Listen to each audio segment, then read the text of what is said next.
Good evening, this is Galaxy Television News. Our top stories. President Muhammadu Buhari requests the National Assembly to approve for it over $4 billion and 710 million euros.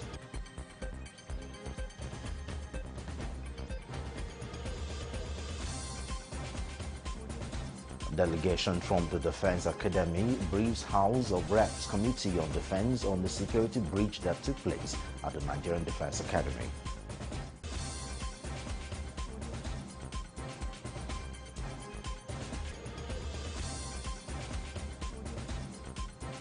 And outside Nigeria, Tropical Storm Nicholas has been downgraded from a hurricane after making landfall on the Texas coast in the U.S., bringing heavy rain and the risk of life-threatening flooding.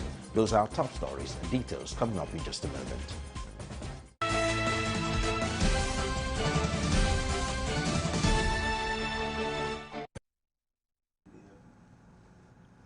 Thanks for joining us on Galaxy Television News for this time. I'm Solomon Ofem. President Muhammadu Buhari has requested the National Assembly to approve for it $4,476,863 and 710 million euros. Buhari is also seeking the nation's legislature's approval for grants component of $125 million in the 2018 to 2020 external rolling borrowing plan. This is contained in a letter addressed to both chambers of the National Assembly and read on the floor at the resumption plenary at the presiding officers on Tuesday. A part of the letter reads, quote, "I write on the above subject and submit the attached addendum to the proposed 2018 to 2020 external rolling borrowing plan for the consideration and concurrent approval of the Senate for the same to become effective." Meanwhile, President Muhammadu Buhari Tuesday in Abuja said ongoing efforts to reduce poverty in the country continue to grow, with 1.6 million poor and vulnerable households comprising more than 8 million individuals currently benefiting from the conditional cash transfer program, while 300 billion naira has been disbursed to farmers. Speaking virtually at the opening ceremony of the 14th Annual Banking and Finance Conference of Chartered Institute of Bankers of Nigeria, the president said the National Social Register of Poor and Vulnerable Nigerians had 32.6 million persons from 7 million poor and vulnerable households identified, imploring bankers to play a stronger role in improving livelihoods.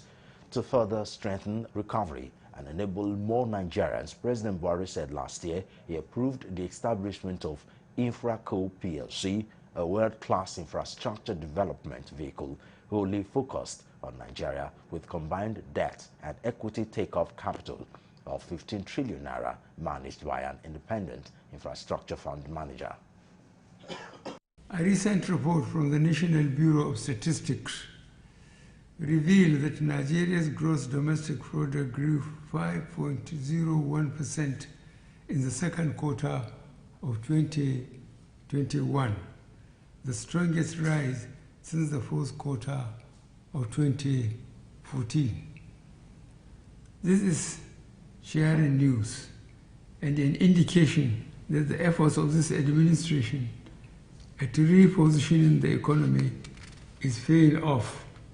As you all may know, the African Continental Free Trade Area, of which Nigeria is subscribed, is not only an opportunity for the growth of trade, but also the growth of Pan-African businesses.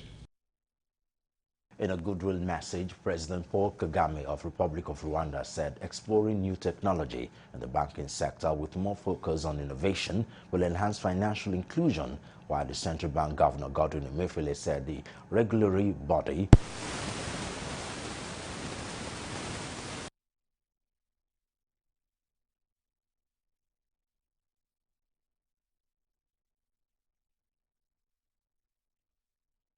Whatever affects business affects banking.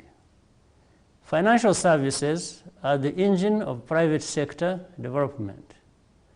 Banks are crucial for allocating the capital wisely and productively. Indeed, Africa has the resources to fund its own economic growth and reduce dependency on external resources.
Of Galaxy Television eyewitness reporters.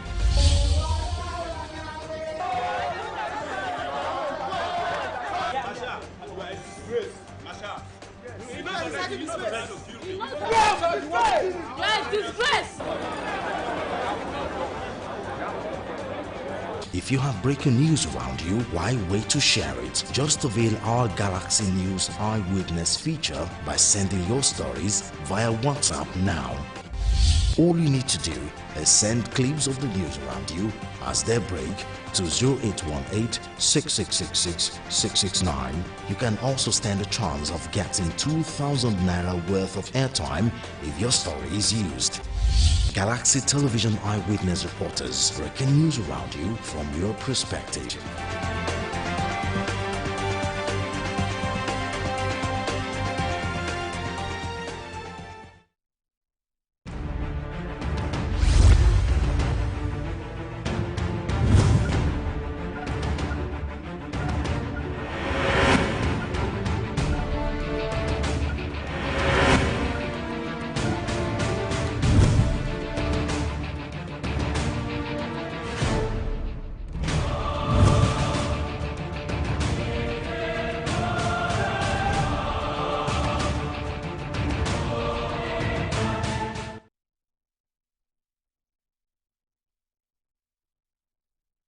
To have you back, this is Galaxy Television News. The Central Bank of Nigeria, CBN, announced that InfraCo PLC, the 15 trillion Naira infrastructure fund, which will boost funding for capital projects, will be launched in October.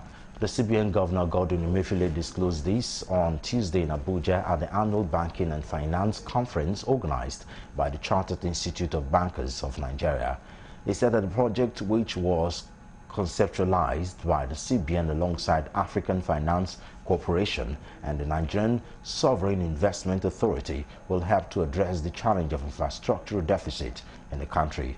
InfraCo would enable the use of mostly private capital to support infrastructure investment that will have a multiplier effect on growth across critical sectors.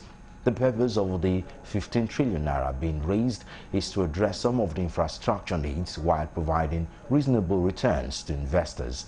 The CBN governor also noted that Nigerian banks have become not only strong and resilient, but have also carved a good niche in the world.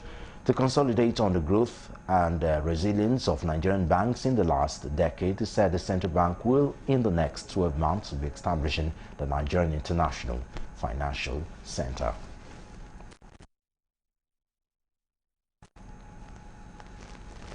The House of Representatives Committee on Defense on Tuesday received a delegation from the Defense Academy, which briefed it on the security breach that took place at the Nigerian Defense Academy, AFACA, on the 24th of August 2021. Commandant General of the Defense Academy, Major General Ibrahim Yusuf, had earlier told the House that concerted efforts are ongoing to ensure the release of the abducted soldiers. The suspected bandit had on that fateful day attacked the NDA in Kaduna Academy, killing 2 officers. Addressing the lawmakers, the commandant said they had classified the document and would prefer to display it in the absence of the media. He said the reason for the series of visits to the academy was due to the regard Nigerians have for the institution. Chairman of the committee, Babajimi Benson, who obliged the army officer, requested for executive session to allow him display the classified information. And perhaps more importantly, the ongoing efforts that we are making to recover the abducted officer, and also the measures that the Academy is currently placing to ensure that this does not ever occur again. At this point, I would like to also register my deep appreciation and to inform the House as well that the day this incident occurred, the Chief of Defense Staff visited the Academy the same day. We had very frank discussions with the General. The size of the NDA is hugely large, and efforts are making that this occurrence shall never happen again. I'm also assured by his contribution and the measures they've put into place that this will never happen again. It's an unfortunate incident that happened, but Nigerians should be rest assured that NDA is safe and other military formations along that area has been duly fortified. We're still expecting further reports from them. We've had them to come up with some other documents and further and better particulars so that we can also see and reassess.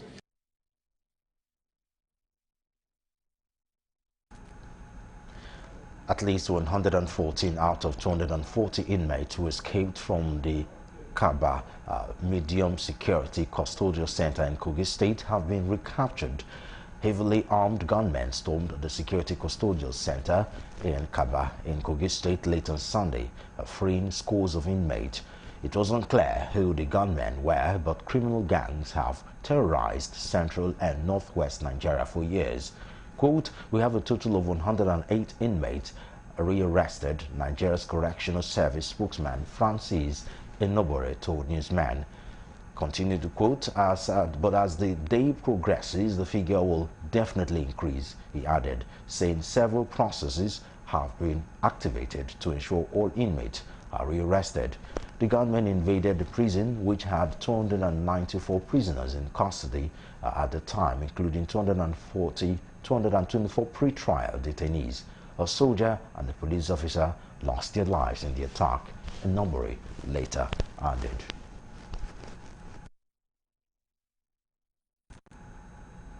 You're still on to Galaxy Television. It's time for us to go for a break. We'll be right back with more report. Stay with us.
It is good to have you back. This is Galaxy Television News. For more updates and latest news, visit our website, galaxytvonline.com. Subscribe to our YouTube channel, youtube.com/Galaxy TV Nigeria. You can follow and interact with us on our Facebook page, facebook.com/Galaxy TV. Don't forget to follow and tag us on our Instagram page at Official Galaxy TV.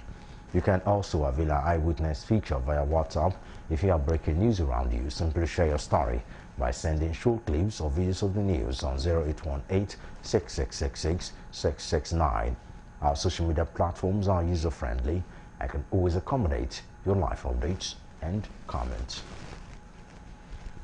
The proposed bill on the Ogun State Value Added Tax Law 2021 has skilled first and second reading on the floor of the State House of Assembly, as all the lawmakers unanimously agreed that the bill, when operational, would accord the state its rightful position as a viable federating unit amongst the Committee of State generating worthy financial returns in the country. The lawmakers took turn to throw their weight behind the bill, a bill for a law to impose and charge value-added tax on certain goods and services, provide for the administration of the tax and for related purposes. Shortly after the motion for the second reading was moved by the Majority Leader Yusuf Sharif, seconded by Ganiu Oyedeji, and supported by the whole House through a voice vote at a plenary presided over by Speaker Olakunle Oluomo at the Assembly Complex, Okimosa, Abeokuta.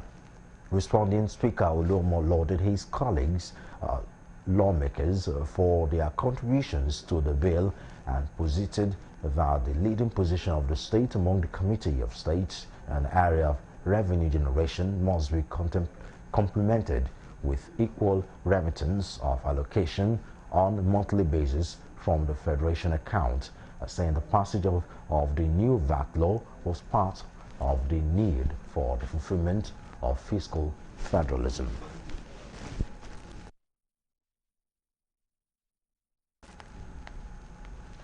Authorities of the Oyo State Police Command have commenced discreet investigation on the migration one Damilare Wabiba, a resident of Ogbomosho, to Rivers State. According to the Commissioner of Police in the state, Ngozi Onodeko, Damilare, a resident of Olode Oremeri and a skilled laborer, as at the time of contact, stated that he had no business in Port Harcourt but could not give a satisfactory account of himself other than his name and Oyo State address. Another call disclosed that the young man was found by a well-meaning member of the public around G Throne Hotel, Ohakwe Street, Rumugbo area of Port Harcourt, Rivers State on the 7th of September 2021. She added that Damilare revealed that he had no business in the area and could not explain how he moved to the area. While the discreet investigations are ongoing to demystify circumstances surrounding his suspicious migration, the Commissioner of Police, Oyo State Command, urged members of the public with useful information or perhaps contact linked with Damilare Wabiba to report immediately to the Oyo State Police Command.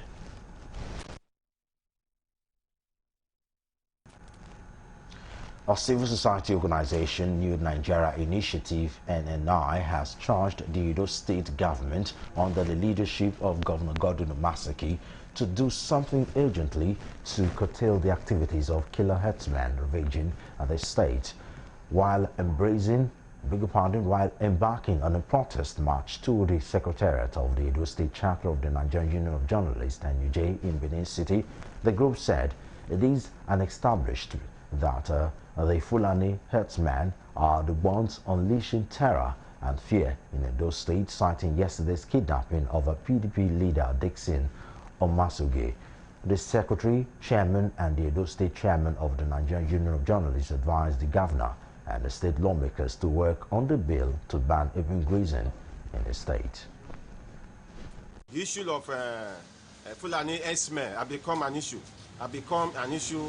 that is tormenting all of us. So we have decided today to visit the press center, knowing that the press center is the best place to vociferate our demands.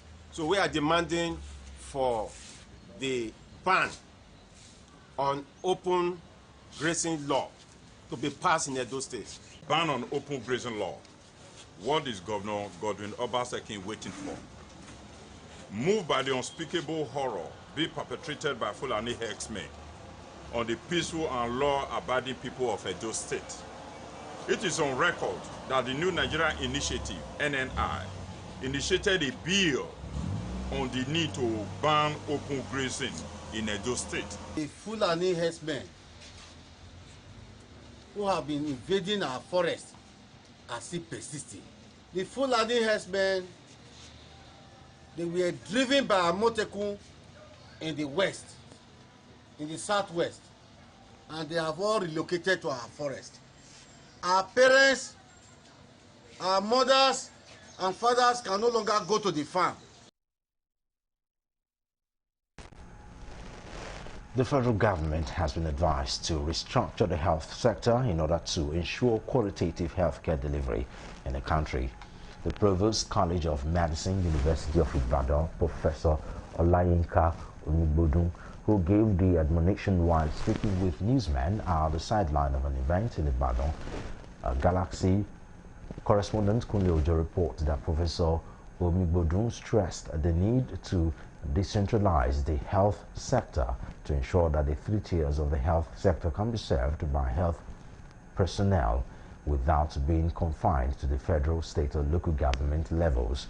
She attributed the lingering face-off in the sector to over-reliance on the center, added that as long as this continues, Nigerians, especially those at the grassroots, will continue to suffer. Teaching hospitals are under the federal government. The state hospitals and the general hospitals are under the state government. And then the primary health care, which is the grassroots, are under the local government. So what you have is, at those 3 tiers, the healthcare delivery is being, let's say, supervised by different governments. That is not going to work, because you need to look at a population. I'll give, like, let's say you take Oyo State. You need to look at Oyo State as a whole, or any other state, Lagos State, or even say, let's say, Ibadan North District.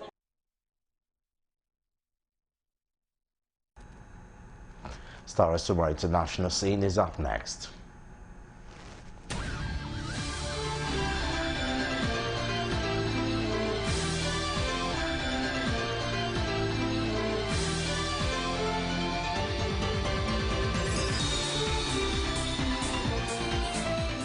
Welcome to International News. Tropical storm Nicholas have been downgraded from a hurricane after making landfall on the Texas coast and the United States, bringing heavy rain and risk of life-threatening flooding. The storm was upgraded to a hurricane after reaching land at 5:30 GMT, but has now weakened. More than 360,000 power outages have been reported in Texas, according to poweroutage.us. President Joe Biden declared an emergency in Louisiana.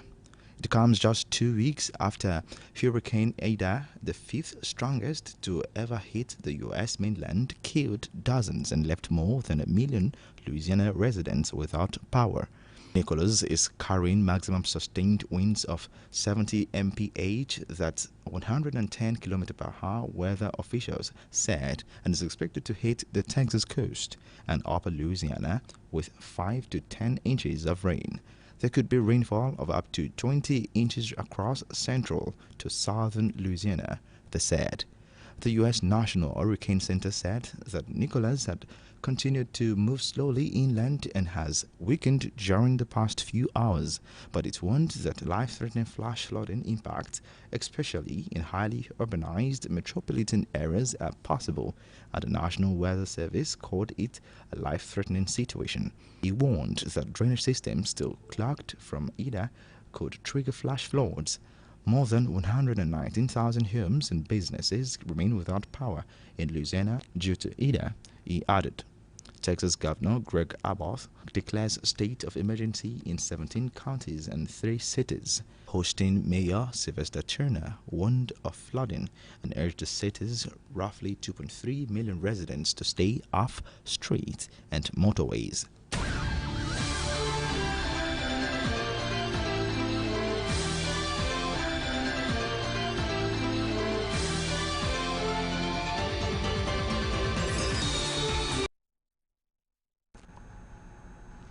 That's the news. But before we go for more update on latest news, visit our website, galaxytvonline.com.